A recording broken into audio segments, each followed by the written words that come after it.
your mouthful of green beans, Austin. What is this raid? This WorldCoin raid in Nairobi? Talk to me about this. Yeah, so basically, Kenyan officials decided to raid WorldCoin's warehouse in Kenya, in Nairobi, and basically to see what they were storing there and evaluate things to check, make to basically ensure the safety of their citizens. Have we So learned anything? I haven't seen anything like openly being shared. So this is kind of interesting to say the least. They kind of announced that they raided them and then they haven't said anything since. Mm, yeah. And then, I mean, Bavaria, apparently WorldCoin's under, I'm looking right now, is under review in Bavaria. I think it's going to be under review everywhere. Probably. Um, and then we've got a space we're going to be doing, right? A Twitter space we're going to be doing soon. Yeah, on the 10th with Allison. Is Should be Girl in fun. the Verse confirmed? I think so. I think she might be confirmed. Turns out she's from right around where I'm from. She's from the same big city that's central to me. So this is very interesting. That is interesting. Yeah, do you guys remember her from NFT NYC? Yeah. I don't know. I can't. I probably met her, but some of NFT NYC is a bit of a blur. I'll be honest. It was a little while ago now. Yeah. Okay, so the thing that Austin you definitely countered with on PayPal's stablecoin, you had some serious critiques here, So and I I mean, just don't care. But go ahead. because Grant doesn't care about anything, guys. That's not true. I care about winning. He's the care development officer. The CDO. Oh my goodness. So Uh, PayPal released its terms of service for their new PYUSD, PayPal digital US dollar stablecoin. I mean, full KYC, that was kind of to be expected. Custody is with Paxos, which is really interesting because Paxos was mm, the same provider for the BUSD stablecoin that was hmm shut down for being a security. So super interesting. The thing with Paxos, it is tied to your PayPal login, hmm but one of the big things is PayPal can reverse any of the transactions that you conduct with PYUSD. So essentially, it's got all the capabilities and censorship abilities of a government CBDC, but it's launched by big tech instead of government. So, I mean, to me, it's basically just a trial sneaky CBDC. It's not really a stable coin. A trial sneaky CBDC. Yeah. I was looking up, this critique we saw. Someone audited the smart contract, and we got tagged by Victor. Shout out to Victor Rivera, who tagged. Should be on. Checkity check-ins. Is my It mic sounds sound? good to me. Okay. Actually, no. He's completely right. It's That one. Oh, Yeah, that was way too echoey. Sorry. All good. Victor, shout out to Victor Rivera who called this out. It was an interesting thing in auditing the smart contract. Love that term. Evening guy. What term? Which term? Yeah, which term, Allison? sneaky CBDC. Maybe, maybe. But I was reading Brian Naughton called out and this gentleman called out in an audit of the smart contract that they could not only freeze funds, but there was a step where they freeze and then wipe funds. And someone else commented like this is standard for nearly all stable coins. They have this ability, nearly all. Oh yes, that was the term. That was Thank the you, term. Allison. Sneaky Thank you. CBDCs. Do we care? Why should we care? What pros and cons? Like, why is this good? Why is it good that PayPal's launching a stablecoin? Okay, it was good because we're adding more competition for Tether. We're expanding the offering of stablecoins that are out there and we're avoiding stablecoin centralization. And stablecoin centralization is a really big risk because it essentially makes the system very vulnerable to an attack on a single stablecoin. And so I was really excited because this was the second new stablecoin that was being announced based on the US dollar in the last 2 weeks. We also have First Digital Group out of Hong Kong launching a US dollar stablecoin, which was announced last week. And so I was really excited because it adds more diversity to the space and basically ensures that if Tether gets in trouble with US regulators, we have a variety of different stablecoins that are available to step up and take its place and help share the load. But share the load. Yeah. And so now this PYUSD is not really sounding so good because of, some of these potential risks that it's more like a CBDC than a stablecoin. Oh, this is interesting. Brian says it's good for the Ethereum network because it is driving network adoption. It is an ERC20 token, I believe. And token burning. I mean, there's a burn mechanism now that we've gone to proof of stake. I think they've burned over 50% of Ethereum, which is just nutty. I don't know if they've burned more than over 50% of Ethereum, but they've burned a significant amount of Ethereum. Interesting. Yeah, I'd have to, or maybe they've burned 50% of what has been minted since they started staking, something to that effect. I think that sounds more likely. Yeah. And so I agree. I think it is good for adoption. But Jerry, you were taking it a big breath. Do you have thoughts about PayPal brewing at all? I don't really feel one way or the other. I think it's cool that one of the biggest and well-known kind of first fintechs we've ever seen in the world really said, okay, this is what we're going to this is the OG. This is what we're going to co-sign. That to me is a good thing because it shows that like the people that have been around this thing, when did PayPal come out? 2001, 2000, 1999?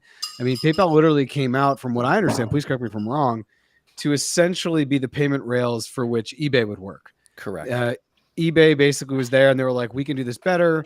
Elon was a part of that. I mean, all roads lead back to Elon. I mean, I guess I just don't really see why people are so surprised. Like I posted on LinkedIn, it was somebody looking at the code and be like, you can freeze, you can unfreeze, you can do all these things. I'm just like, yeah, just like a dollar. Like that's the whole point. We're just getting closer to a digital dollar. I don't know if it's the psyop that everyone thinks it is, but like for Bitcoiners. Where's Jackie? Enter Jackie into the dialogue. Yeah. I mean, G'day Crypto had his thing up today, which was like stablecoin psyop or something. I'm like, okay. I mean, for Bitcoiners or anyone who's just a DeFi, who's just deep in like trading NFTs or in a DAO or staking, this is a tree falling in the woods and no one's around to hear because I don't really think it matters to those communities. But at large, this is a net positive for crypto because it's a company that most people, at least, and once again, this is going to be a US centric comment, but even like in the Americas, people use PayPal a lot to pay for things and like send money across borders. Actually, PayPal's product for remittances called Zoom, XOOM, is phenomenal. It has really low fees to send money. So I think it's a good thing that there's this company that most people have seen, most people, if they haven't used, they know of, that is co-signing crypto. That's the net positive. Other than that, it's cool news, but like, does it change anything? No.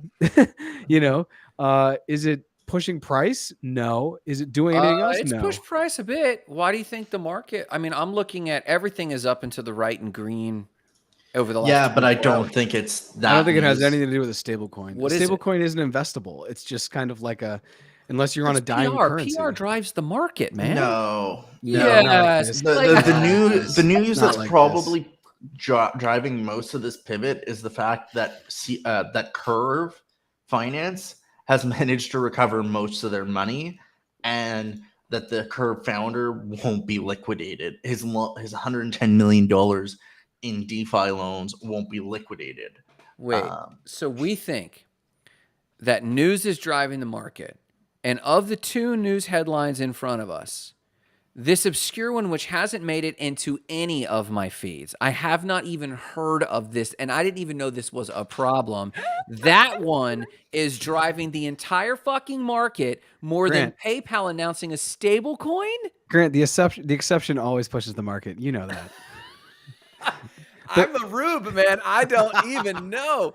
I mean, so Aussie, what would have happened if this dude got liquidated? Who gives a flip? Like, why? Okay, so Curve is literally the biggest DeFi protocol out there.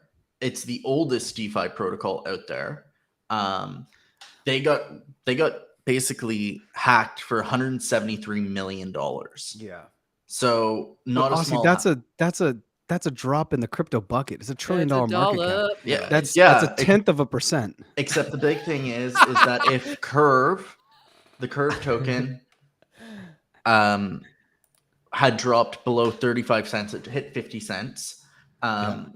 The founder of Curve had $110 million worth of loans from DeFi that would have been liquidated. So anyone that was using Frax Lend, Alchemix, Aave, all of these huge big protocols, they would have had uncallable debt, bad debt. Wait. And so you Bad would have had, debt. I thought you couldn't make these loans unless you had liquidity.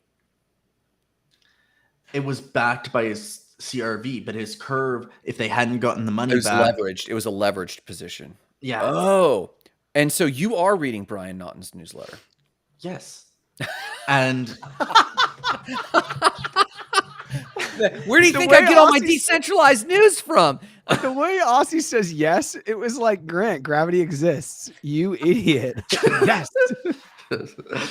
and so you're essentially talking about over like 300 million essentially hitting DeFi pretty hard. And because you're talking about Aave, you're talking about Frax, you're talking about all of these major lending platforms, you would have seen drops in those prices, and that would have had bigger implications across the entire DeFi market, because you would have seen other people start getting liquidated on their DeFi loans. I think this has already been baked in. I'm taking a walk. I'm taking a walk. Oh God. So I mean, seriously though. Seriously. I don't think enough people give a crap about the PayPal stablecoin, because you're like Jarrett said, if we had done, like, most people in DeFi aren't going to use the US, like the PayPal stablecoin. So the fact that a new stablecoin launched, it's not actually going to really enter the stablecoin market in terms of what are used in other smart contracts and in DeFi. So it that doesn't push the needle at all either. To me, if we want to talk about any news that could maybe move the market, is the fact that JP Morgan just said that they don't think we're going to have a recession. I mean, Jay Powell just said again, and something else, that I think we're going to need multiple rate hikes still. And so JP, when did JP make this announcement? Was it Friday? I believe it was Friday. Yeah, it came out on Friday. And you're thinking that this rise in the market, which is only over the last 24 hours, is this Curve news? This is it's not blowing my mind, because I do understand architecturally the strength of Curve. And Brian says he over collateralized a loan with crypto, but the Curve price dropped because of the hack, and the hack happened, you say, last week? Yeah, last week, but it only really got closure. They retrieved a huge portion of the funds in the last 48 hours or so, for 72 to 48 hours ago. Okay. But I'm intrigued that you sincerely believe that, like, correct me if I'm wrong. When I think about the type of psychographic profile of who cares about Curve, I'm thinking of serious leverage degens, DeFi degens. You don't need to be seriously leveraged to be using Curve. Like, Curve is just like a very sustainable yield generating. Like, if you're a big fish, like, you could park 100,000 in Curve, not over, like, not leverage, not anything, and probably be paying your mortgage plus with just yield from Curve. Curve yields blow goats. I was on Curve with $5,000, and they're like, here's your 4%, here's your 5%, here's your 13%. I never saw a single dime. I mean, maybe I'm doing it wrong. Maybe I'm. It sounds like you're probably doing it wrong, Grant. That is bizarro. So honestly, I didn't even know people were still talking about Curve because its returns were so abysmal that I thought I left it behind when I left Wonderland behind. I was like, okay, Anchor Protocol, Wonderland, Curve, get out of here. Like they didn't pay out. No one's paying up. Like, I mean, it wasn't going, but Curve is paying. you have your money on Curve? I don't have enough money to be worth putting anything on Curve, but I talk with Jesse Eckel, very frequently, and he's been like he parked a good, I think he parked like $50,000 on Curve, and he's making like 3 to 5% a month. Month? Yeah. And what the hell is going on right now? Is he leveraged? No, he's not leveraged at all. He's using, he's putting everything in Curve, and then he's putting it into Vodium to basically get his bribes for his votes for the Curve wars and the Curve yield. So wait. You just said a bunch of words. I said a bunch of words that you said bribes and you said verbium. I thought he said brides. 7 brides for 7 brothers. Let's go, son. No, you said bribes? BRIB? Yes. Yeah, so basically projects and other businesses within DeFi will basically bribe people that have Curve, that are have Curve influence because they're in the Curve pools, to basically boost the yield on certain pools to get them to vote a certain way. It's, if you've ever heard of the Curve wars, that's essentially what it is they bribe voters. So describe a bribe. Is this just staking, like extreme staking rewards? Basically they'll send you some extra Curve, they'll send you some stable coins, maybe some ETH or whatever, in exchange for the use of your votes in deciding where the boosted yields go. What the actual F? So I'm looking right now for those who don't know and who are, and probably there's no one as clueless as I am right now on this, but I thought I knew something, but I realized I don't. I'm looking right here. The volume, and I assume this is 24-hour volume, of 3 pool is 148 million.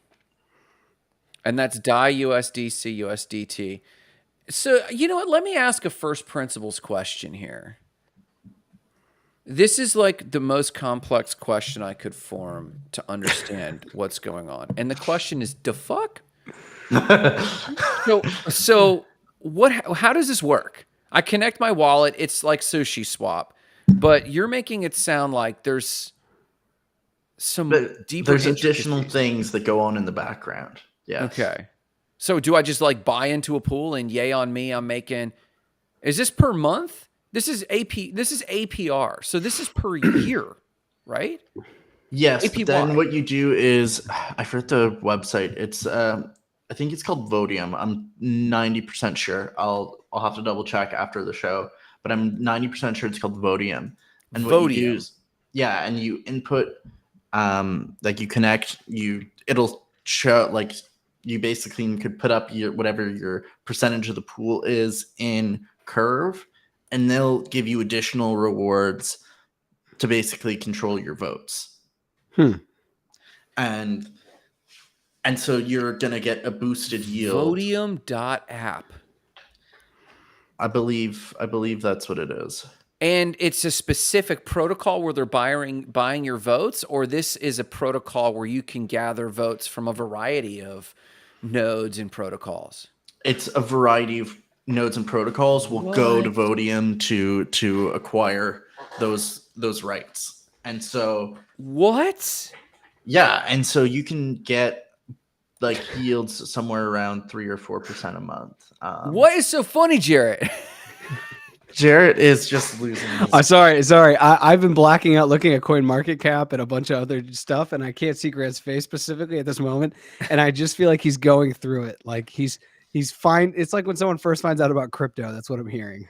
Well, no, what I'm wondering is like with Vodium, what I'm shocked about is this. If there is a degen that knows about Curve and Vodium, and that degen also believes in actual decentralization, they're out of their fucking minds, because anyone not only can make a node attack, they could just come into Vodium and buy votes. So if you could just buy votes, literally, you should never ever claim that if you can at least use Vodium to borrow through a smart contract someone's voting power on given protocols, like, drop the charade that we have anonymity already. Drop the charade that you have decentralization. Get over it and quit fighting for it. Right? See, the thing is you just buy it. you need a lot of money to be able to acquire enough votes to influence all of the decisions on which pools get boosted. And that voting gets changed every week. So it's it's really like, it's not as simple as or easy to co-opt the system. Like, it's curve wars because there's really a significant amount of, like, it's a battle to be able to influence which pools get boosted on curve. Sure, but what you're saying is when I see a pool that shows 13.74% returns, someone is going to win the voting platform. And they can vote. I don't know what they can vote on, but it doesn't guarantee that I see my percentage of return. No, you still see, like, that percentage of return that you see on curve, unless it says it's a boosted pool. That's the reward. That's the returns that it's offering, and you will see. Oh, and I'm noticing that all of these rates, like the base APY, is not a base APY; it's a variable APY. Interesting. Okay, so I'll chill the hell out, but like, anyone who's got experience with this, I want to hear how much money you've actually freaking made. Because if this is God's gift to mankind and returns, why aren't more people doing it? Why do I want to hear people talking about it? And what you're saying is that the hack threatened to take all of this down. It hacked a significant amount of money from it, and it would have created a massive number of ripple effects down the line, because it would have impacted a huge portion of DeFi, and that would have been bad. Interesting. Interesting. So that's what's driving CoinMarketCap. Jarrett, do you agree? That's what's driving CoinMarketCap? CoinMarketCap's up 3% today. That's nothing. I don't really think it's the curve or the PayPal news. I just think the market's going up and down. I don't really think I've been waiting to just respectfully disagree with both of you for 20 minutes at this point. I don't really think it's either. I just think the market's going up and down. People are buying, people are selling. I think the people that are selling into institutional money, because I think that is really coming online. So yeah. You don't think that this is anything new? He thinks this is just a regular day on the market. But a regular day in the market, you don't think the buying and selling you're talking about is driven by news? You just think it's the algorithms, bro. It's the lunar tide. It's it depends on my crown chakra primarily, but I just generally just think things are just moving up and down. I mean, I don't really like zoom out, and then you look at the last 48 hours, the last 72 hours, where you would argue that, oh, PayPal made things pump. That looks the same as it does for like other periods of time in crypto where nothing happened, where there were no news, you know? Yeah. So Interesting. But I mean, in my mind, that what you're saying proves that it is the headline that drives it, right? Because when it's dead and not pumping, there's no news or there's bad news, right? And I do agree that these swings are normal. A 2% swing, 3% swing in a day, that's yeah, normal. and once again, That I just focus on Bitcoin price and the overall market cap price. Anything else, I don't care about right now as far as like an indicator of what's happening. Sure, a coin could double or triple that I've never heard of, and people would say crypto's back. You know, and crypto Twitter's hot for Ball 30 did minutes. a 400x on base. Wait, Yeah, what? exactly. So like these are all cute things, but it's just kind of noise. And I think the signal is just that the market is kind of stagnant, and it has been, and I think do it will agree with that. continue to be. So yeah, I mean, there's always news. It's whether it like you think it's good news, you think it's bad news, you're going to put an emotion into it, you know? But I think the PayPal news, because it's a stable coin, like you shouldn't see a pump off a stable coin, you know? You shouldn't No, see. not unless you're Interesting. like, It's not an investable asset where you're going to put dollars into. You put $10,000 in. Now there's $10,000 in a stable coin that's held by a private company, which Yeah. I don't even see. Like there's not even stats about it on Coin Market Cap, which is what I was looking at. You know, it's like in a corner. It's not going to probably be traded on Coinbase, for example, because they have a circle relationship. You know, like it's not easy to get to. You know, like if we figure out how much money is in PayPal, it's probably less than 100 million. And 100 million, once again, in $1 trillion market cap is 0.1%. Like it's pennies. It's pennies. It doesn't move anything. So And so what you're arguing is that emotion doesn't drive the market, technical analysis does. no, I'm arguing that I don't think that this is news that drives markets. It's a stable coin. It's me taking a dollar and putting it into a digital dollar on a private network. I don't really think it matters. I mean, maybe it helps out Ethereum a little bit because I know that it's like built on there, but I just don't think it matters. I just don't think it's noteworthy news to drive the market. okay, That's so my opinion. I haven't looked at any technicals. I'm just saying I don't no. think it's I think the curve news, Aussie's convinced me over the last 20-minute TED talk here that is a much deeper thing where it actually involves people who are in the space. Like, does Jesse Eckel have PayPal? No. Does he care about PayPal? Me. It's cool, net positive for the thing. Probably, like, I guess this impacts people that are outside more than people that are inside. And the people that are inside crypto are the people that have the wallets, that have liquidity, that have the KYC, that have the money, that know how to do this, that know how to buy things. This is just a really good marketing move for crypto as a whole. I can now say it that I'm leaving Mercy Core because that's very much out of the bag at this point, and I'm going to be joining a Bitcoin mining company. But for Mercy Core, for some people internally, maybe they're like, oh, wow, PayPal's on that. I have a PayPal account. That's how I get paid for my Etsy store or something. Wow, so PayPal's into crypto. I think it's just one of those things that's just building more trust because we trust brands and at the end of the day, and this is a brand that everyone at least has recognized, if not used, but probably thinks is an okay thing to trust. So I think it's a net positive, but I don't think it's moved the market because I don't know one crypto person who has been like, oh man, you know what I did today? I went out and bought PayPal. I had to have PayPal stablecoin. Man, I didn't want to miss that opportunity, And so, yeah. But what you're getting at is that, to say back to you what I think I hear you saying is, what moves the markets is people taking action because they believe there's a sane investment to be had. Perfect. Hold that right there. Is that what Buying you're a stable saying? coin isn't an investment unless you are in a currency devaluation crisis, right? People in Argentina buy stable coins all the time because their currency is literally devaluing every day. So in that case, it's an investment. But because so much of the money that goes into crypto comes from the euro, comes from basically, Canada, the United States, parts of Europe, and maybe parts of Asia, where people already have access to Tether or Circle or other stable coins, why would they stop exactly what they're doing to find this unique investment opportunity that's sane in something that already kind of exists on the market and they may already own? I mean, I hear the logic. I guess I was summarizing your view there because I believe that what drives the markets is not people looking for, specifically, even in this case, an investment within a stable coin.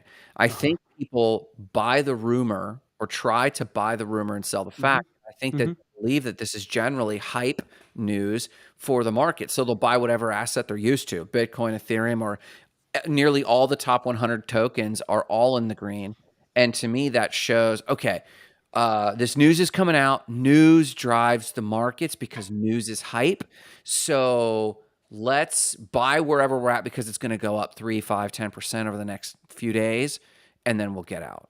Okay, so then I'll counter my own argument. If that's what you're arguing, and you think it's PayPal, then let's talk about the fact that Base is launching tomorrow That's true. officially. I will give you that. Like, I'll I give you feel that. like Base launching. If we're arguing that PayPal is the news, the hype, I think it's more that Base is launching that would be hype worthy I'll give you than that. than What will anything. the impact be of introducing Base? What are we expecting, not from a market perspective, from an infrastructure? Like, what does Base do? It's a layer 2, and there seems to be some onboarding with major Web 2 brands, including Coca-Cola, Atari, and a few other brands, and they're doing this really big DeFi summer giveaway for the first month with collectible NFTs and a whole bunch of other stuff related to basically the new offering of Coinbase's Base. So See, this is interesting because this isn't a stable coin. If PayPal launched a layer 2, I would concede that maybe that's the news because people can actually buy it and it's investable. But because it's just a digital dollar, there's no need for many people in the market to go out and buy it, if that makes sense. Like, it's not an investment opportunity. Buying a digital dollar for people in the United States makes no sense if we already have dollars that already work within our system. You know what I mean? So the base makes more sense. If PayPal launched a layer 2 or if PayPal launched some blockchain to do something else, that to me would be like, okay, cool. But because it's a stable coin, I just don't like. Can you guys figure out? And I was on CoinMarketCap, I couldn't figure it out. But can you guys figure out just how much money has gone into the PayPal US dollar? no, because Not yet. It's going to be 1 for 1. They have tons of reserves, and they're just in the outset allocating 1 for 1 reserves. No, I know, but I'm just how much money is in the market cap of that stable coin? I can't figure it out. I would be surprised if there's much, because if we think about it, I don't think we're ever going to get that information because, I mean, it's PayPal. Really? They're not really part of the decentralized area. I mean, you couldn't pull your crypto off PayPal up They're until recently. 100% releasing this information. If you read the press release, this is the first completely regulated stablecoin because they're publicly traded. So they went through regulators, and then they have a third-party auditor, and they will put out monthly reports on actual reserves, and they're required by law to have 1 for 1 reserves for whatever they issue. So whatever the market cap is, They're going to have 1-to-1, which is cool. they're supposed to have 1-to-1, and that audit comes out monthly. No, you're right. The information is it hasn't launched yet on CoinMarketCap. Go ahead, Aussie. The other thing is I mean, the digital dollar from First Digital Group out of Hong Kong is promising the exact same things. And let's be very honest, I'm going to be brutally honest, they're not the first regulated stablecoin because there's no stablecoin regulations. So until there's stablecoin regulations, they can't say that they're regulated because there is no official and legal way for a stablecoin to operate within the US right now. So they're just going off the precedent that's been set because of the cases with Tether and the US District Attorney. So when a publicly traded company, is issuing a stable coin, and that issuance has gone through regulatory oversight with the New York State Department of Financial Services, though there is no legal framework, like the XRP thing has dragged us through a lot of like case law. What's the case law for this? And the argument from XRP is there is none. But the argument from the SEC says, well, there's none in your frame of context, but there is in our frame of context. And so the argument is that there is regulatory framework because regulatory framework is what we say it is.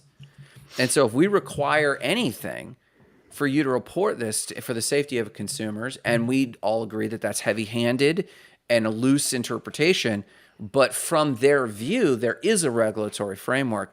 What you're saying is because the logic is because there's no regulatory framework, it's not regulated.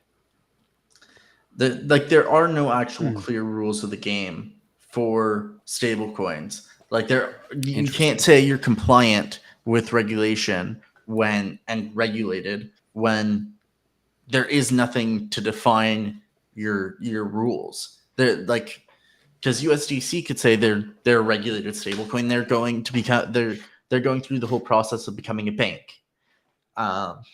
So does that make them a regulated stablecoin? No, that means they're regulated as a bank. USDC is still not a regulated stablecoin. Tether's not a regulated stablecoin. Nothing is regulated.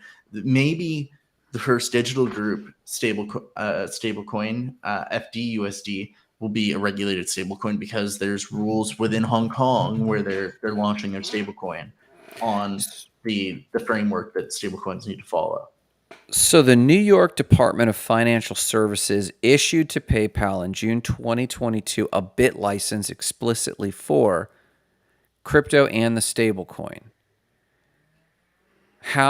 What is a bit license? I have absolutely no clue. So if what you're saying is true, then this is just smoke and mirrors. This is dog and pony show from the New York State Department of Financial Services. Bit license is, it's a business license for virtual currency activities. That's all it is. So why would we say that though it's weak, why would we what's the value? Let me ask this. What's the value in splitting hairs about saying, well, these people this was regulation and they passed regulation and received a bit license? What is the value of splitting a hair and say, well, not technically? Because I feel like this is this whole announcement of their US stablecoin, I think, is like really just a horse and pony show. And so to claim that it's a regulated stablecoin is kind of like, it's just tooting their own horn and like, hey, we offer crypto. Yeah, up until late 2022, you couldn't withdraw that crypto. So chances are, who knows if it actually existed in the first place. Like, to me, you're regulated because you got a business license in New York State. It really doesn't mean like that you've actually followed some legal framework on the dollar. It just means that they followed the judgment against Tether in New York about what they had to do in terms of declarations for their stablecoin. That's all it is. Because you could claim Tether's a regulated stablecoin because they issue statements about their reserves every quarter. And they do have a bit license as well? I don't know if they've got a bit license. They had a whole court case in New York a year ago, and that was all settled, or 3 years ago, and that was all settled. So I assume they have a bit license now because that case is now gone. Interesting. Yeah, I guess I don't. If people are looking for regulation, what more are you looking for than a certification by a state governing body?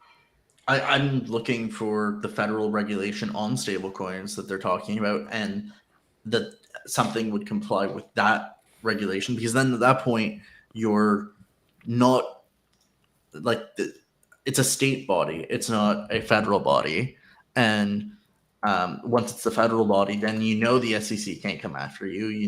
Like there's a whole bunch of kind of additional steps, and it's the federal law, and therefore the regulation is, I think, a lot more like you're a lot more clear on that's the final version of anything. No one can kind of change the game on you at that point. Interesting. In Canada, are states' rights as lauded as national rights? Do state rights supersede national law? No. Well, they can if they're stricter. Only if they're stricter. Interesting. If there's more well, that should pass muster in this case because there are no governing laws. And so in this case, New York Financial Department of Financial Affairs or whatever, they're the ones issuing licenses. And so in theory, that should pass muster. But no, I wondered, it suddenly struck me that in America, like it's states' rights are bust, right? And the federal government is not always first in prime in setting the tone, though we look at them as the final word, they're often not the first word. And so for a state to pass regulation, to me, it's just a matter of time now. And that would pass muster for me of being regulated, is because you were able to obtain a state license. But I hear you, like looking for federal guidance is the ultimate. And so the headline just being marketing. But here's the other thing. All of this is marketing. So to me, that's not a ding against it for something to be like, hey, look, this is my best angle. This is how good I look from this side. And it's like, yeah, right? That's what we do. Yeah. And honestly, I want to push back. Just because something doesn't have federal regulation doesn't mean it's not regulated. Cannabis dispensaries in Massachusetts are highly freaking regulated, but they have no federal oversight. So you can kind of split hairs when it comes down, especially in the US, when it comes to state law over federal law. California's had dispensaries for 6, 7, 8, 9, 10 years, probably longer than that on the medicinal level. And those are highly regulated. But to say that they weren't regulated because they didn't have the federal go ahead, I hear you, but especially in the United States, it's just not the way that we pass laws and we kind of move things forward. Massachusetts has had gay marriage since like the mid 90s. And it wasn't until Obama came in 2012 or 2011. And he's like, yes, gay people can get married anywhere. That was obviously the co-signing for the nation, but it wasn't to say that something wasn't locally regulated, which I think is basically the way the United States should be leveraging to get around some of the federal pullback against crypto, just in the way that they've done it in cannabis. I'm sure it was, I wasn't around then, none of us were. I'm sure it was the same thing when it came to prohibition, the way people kind of skirted laws. But this is evidence of something that really is getting, it's not regulated, but this is something that is getting at me about crypto in general. And it's a question. Are crypto people snowflakes? By that, I mean this. Me and Jackie were talking about something else entirely. And we're starting to be like, it's almost like crypto people are fighting tooth and nail for the rules to apply to them differently. Like there's this bar that's abstract, that's hard to like, wait, what standard are we trying to live by here? Do we want total or pseudo or zero centralization, anonymity? And then and this is just a microcosm and it's not a big deal, but like, what is like the degree of guidance and regulation? Because like any new technology has ambiguity at first, it goes through local state laws in the United States, then goes to like a federal court in that circuit, and then goes up to the chain and ultimately ends up at Supreme Court where you get guidance, and then there's lawmakers, and then they go big laws from there. But like that whole journey is kind of like we're used to that. That's all that crypto's going through right now. And it's no different than anything else, but it's almost like because it's our thing, because we're crypto people, we want some other ambiguous like outcome that I'm not real I'm not clear on. Like, I don't know. It's almost like crypto's in an identity crisis and everyone's grasping at something to stay the way they want it to instead of change. And this could bring us to WorldCoin even in what we're going to be talking about with big data. But like, is there a different standard that we're trying to live by? Like, what are crypto people fighting for right now legitimately? What is the fight, the existential fight within crypto right now? The right to exist, I think, is a pretty big fight. You It just suddenly sounded like LGBTQIA fighting for rights, man. Like, yeah, just Aussie. You sound super oppressed, my G. Why don't you I'm go an open a oppressed Diet white Coke and put person, your feet up? okay? I mean but that probably summarizes it, right? Like a lot of crypto people are probably thinking like they're gonna take our guns, or whatever. Like they're gonna take our right to exist. What does that really mean? Like, what is that? Is that our right to make money on our own? The So empowerment that we've had? So I want to go back to your comment about snowflakes. First of all, I would love for you to define snowflake before I make this comment. A snowflake, as I define it, is not a left-leaning liberal, as most people use it. A snowflake is someone whose sensitive mores decouple them from the realities of something happening, and they expect special treatment. Okay, perfect.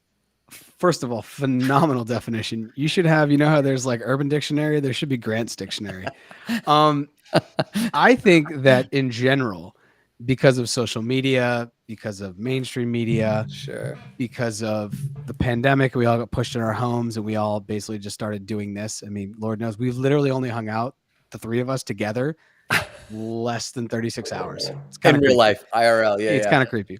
But what has happened, George has a comment here, and actually I'll read that and then I'll continue with my Go ahead. TEDx here. Yeah. Crypto community wants to believe that the world needs to move forward their business models as opposed to a natural evolution resulting in a hybrid. Interesting. I like that take, George, and I'll touch on that at the end. But I think regardless of what community you talk about, if you're focused on, and I'm going to, once again, this is a US centric comment, but I see it in Colombia and I see it in most parts of the world because of social media. Because everyone can be their own news channel and everyone can be their own me and their own brand and their own thing and their own loud voice on the internet, there's not someone on this earth, including the three of us on some level, that we feel like we're being held down by somebody else, even if it's just a perception. Sure. So Yes. whether you're talking about queer rights, whether you're talking about indigenous rights, you're talking about Black rights, Latino rights, immigrant rights, religious freedom in the world, whatever it is, there is some community that you are a part of, whether you know it or not, which people within that community feel exceedingly oppressed. This could be Mhm. oppressed by I'm somebody oppressed. else. This could be oppressed by their government. This could be oppressed by just haters. You know, Twitter has just turned into basically, let's grow your populace, let's grow your following, and then essentially you'll get more hate, so then your following will grow.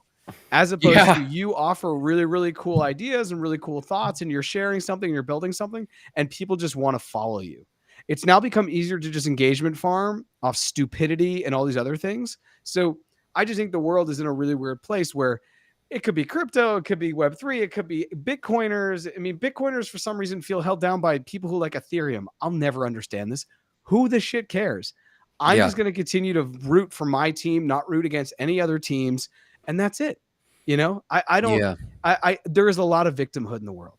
I Yeah. talk to a lot of my friends, and the closer they are to victimhood, the closer they are to severe and utter depression. Yeah. And that is a real thing I see in my own lived experience with my friends. And so I don't think it's just crypto. I think it's everybody. There are people who have their dogs and they go outside and then someone says, hey, you didn't pick up after your dog. And then they feel like the world's holding them down. And for the next 24 hours, they're going to have a meltdown on Facebook. So we all live in these little bubbles and we all feel like everyone's pushing on us. When the reality of it is probably no one is. It's just our perception of reality. So when George says this, I love this though. I do think that this is probably a struggle that maybe crypto people, Bitcoin people, anybody who's part of the blockchain backed ecosystem can come together and agree on, which is like, we just want to basically wipe away what's already existing and somehow start this thing because we think it's going to work. It's the same thing that I think people who are super into green energy, we know we can't just dump into green energy overnight and just turn off fossil fuel. Yeah. The world would fall into chaos in under a week and you'd be fighting in the streets, literally. Yeah. So I think crypto people, to comment on George's, and the three of us, and I know George, I talked to George today. It was great to check in with him. You know, we know that this is probably the future.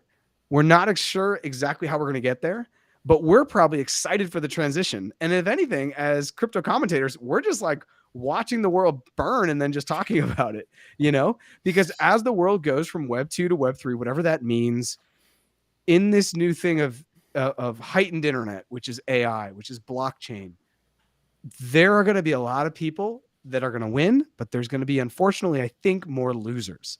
And that is a Oh very, yeah. very, very tough thing for people to grapple with. And so, Oh, yeah. with that said, I think everyone, every single community on earth feels oppressed. The Christians in the United States, they feel like they're friggin' oppressed by the government or the liberals, you know.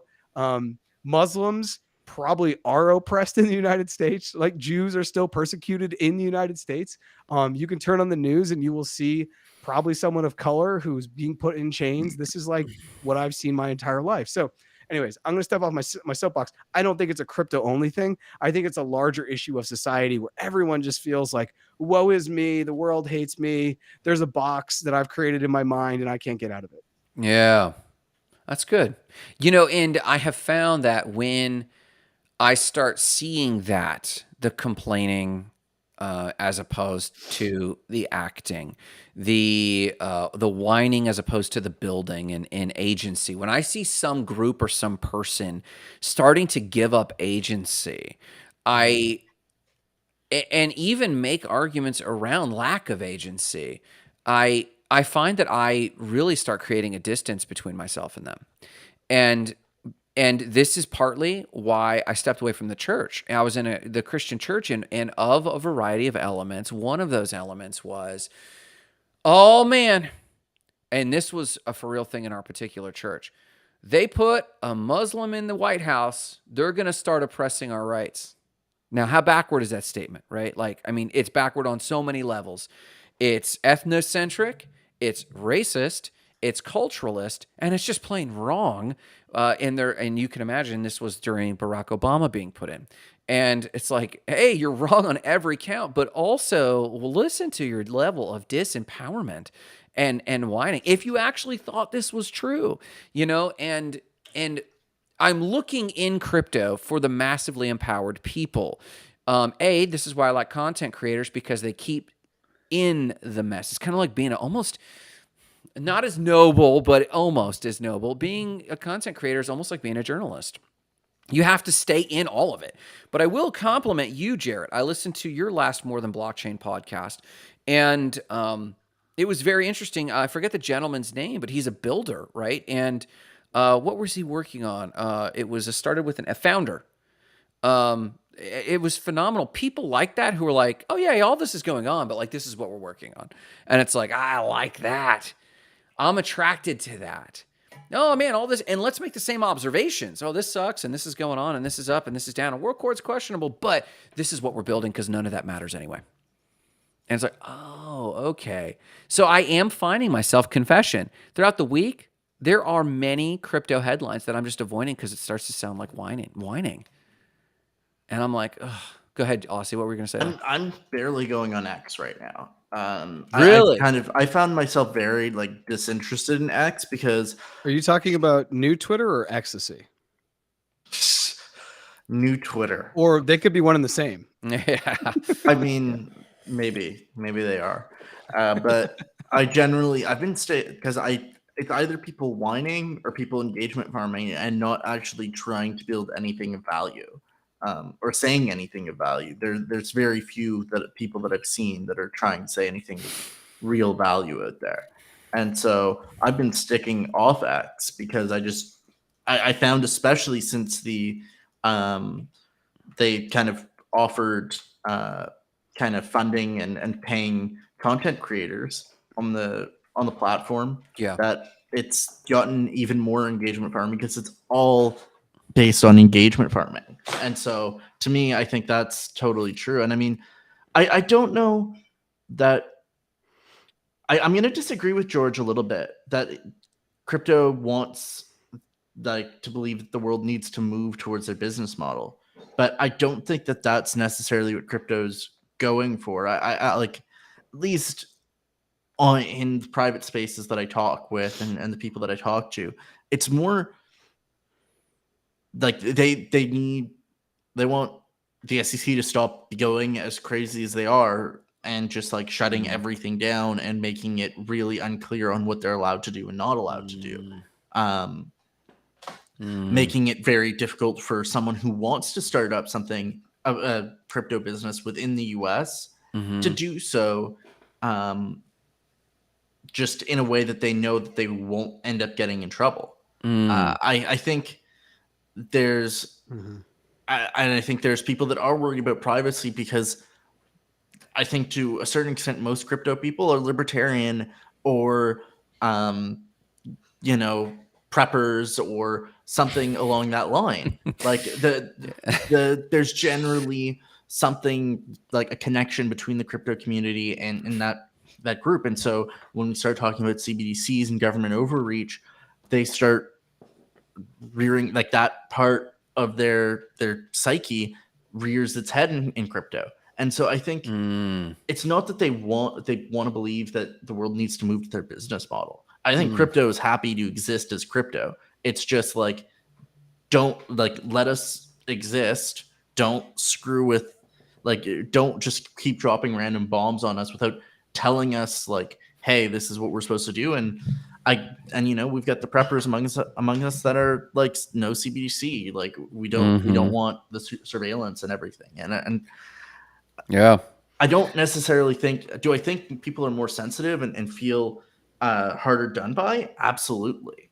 I think people feel hard done by. I think just the more challenging economic times that we're in, just the isolation and the stress that the pandemic put on a lot of people, and people's mental health. I think that's kind of rearing its head and making people feel hard done by.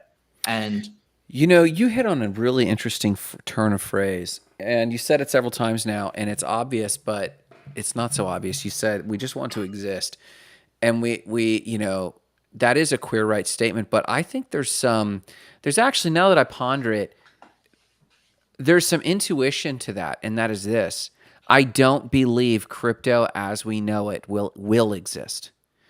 What I saw when I went on to Venmo, have you guys been on Venmo and looked at the crypto section? no. I saw something that I've been predicting, and every chance I get on this show, I bring it up, and that is most of what we know, not all, but most of what we know is the crypto industry will disappear. And I think a lot of those who are really in the victim chair in crypto, I think they're slowly realizing they have not built anything of substance. And they sense the window for that being consumed by institutions and institutional monies and those who have already made strides. And it's now the exception that proves the rule. Like, we just watched Threads launch to much success. Victor was props to Victor for being the signal on that. And then if you look at OpenSea, it's the biggest collection, at least in the last 24 hours. It's a phenomenal looking collection, but that's the exception that proves the rule of all the other hundreds of thousands of other projects that are going nowhere. And so I guess it's a valid fear is what I'm saying, Aussie, that we just want the right to exist. And it's like, well, guess what, sister? You have the right, but the opportunity is fading. So the thing you're sensing, this impending doom for most of the people who think they're in crypto, but they're dabbling and not creating real content. Someone like Brian Naughton, he's going to continue to succeed because he's in it. He's doing his Substack. And even though he's a content creator, he's also a creator with NFT Bubbles and Victor Munoz and his little crew there. And I think some of the commenters will still have a place as this thing moves forward. I think decentralized news in your structure there, Aussie, that will constantly have a place. But there's so many dabblers that I think are just going to flame out. And so I think it's a fair call out. We do want to exist, but I think the blame is misplaced. This is not the SEC that's your existential threat. It's society. And society absorbing crypto into its niches. That's the existential threat, and you're just sensing it from the back of the room. That's my quick take there. Jarrett, what are you thinking? You're quiet there. No, I think you're spot on. I mean, I talked to Jackie the other day. We caught up for about an hour on Sunday, and we were talking about her transition, kind of being like a consultant. She's still doing some consulting, but like, you know, I think a lot of people, the three of us, George Tortorola's in this, Brian Naughton's in this, anyone who's in the comments, anyone who watches the show, it's really easy to become a crypto consultant because what happens is the world's going to ask you questions and then you're literally consulting them. So then are you a consultant? And I think that being a crypto consultant is something that it's going to be a really hard job to do over the long term. You probably could have been an internet consultant for about 3 years, maybe from like 98 to 2001. But then by then the products were so easy that like it was easy. You downloaded this thing or you did this.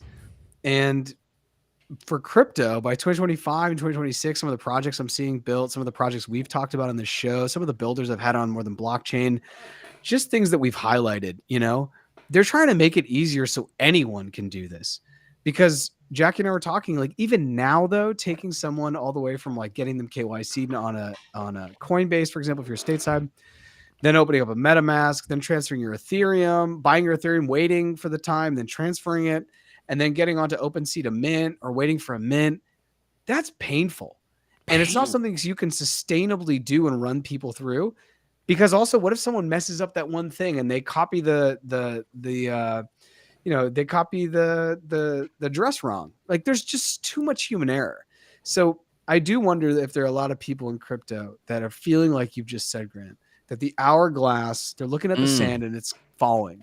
And they're like, I haven't built anything. And we're almost out of the bear market. And where's my platform for the bull market? Because the three of us behind closed doors have always said, hey, we got to rock 2023. Like the lights are on and the DJ's blasting and the house party's packed. We know we're going to have a couple people in the comments. We're going to have the diehards. We're going to have the Georges, the Bryans, the Allisons, the Victors. We're going to have Tristan comes in every once in a while. We're going to have people who are going to, you know, listen to our music and want to buy the next album. But what we're really building, we're fine tuning. We're doing our 10,000 hours. So in 2025, when people come across us, hopefully we're ready then for whatever that looks like. And so I do feel that. And I've seen it on Twitter recently with people who have kind of dived around between different projects. And I feel like when people are trying to flip NFTs, they're just looking for the next dopamine hit. And I think having zooming out in crypto, which is a thing that lives by the second, is the best way to do it. If you're a builder or a creator or content creator like the three of us. So we are over time though. So I want to start to transition us out for this episode. We will be back on Friday at 10 a.m. Eastern time. But we will also be live, I think on 4 p.m. Eastern time, or is it 4:30? I think it's 4 p.m. Eastern time. 4 p.m. Eastern time on Twitter. So make sure you find Not Crypto Bros or find the three of us. If you go to @NotCryptoBros, you can find all of our individuals. And that's on Thursday. And that's on Thursday at 4 p.m. And we will repost that. I can retweet that on and pin it on the Not Crypto Bros Twitter, where we're going to have kind of an open discussion about essentially the pros and cons of WorldCoin. It's something that I am pretty much against, but from a theoretical and philosophical standpoint, it's asking the right questions that I think humanity is going to have to ask. And maybe we're just not ready to do that right now. It's going to be lively. We're going to have the illustrious Allison in the UK. We'll be on. We think maybe Girl in the Verse might be around. But come on down and bring your 2 cents because we're going to bring the juice. And we've already been a little saucy about this. What, Aussie? Oh yeah, we're going to bring the fire and Grant is gonna try and retort us up a little.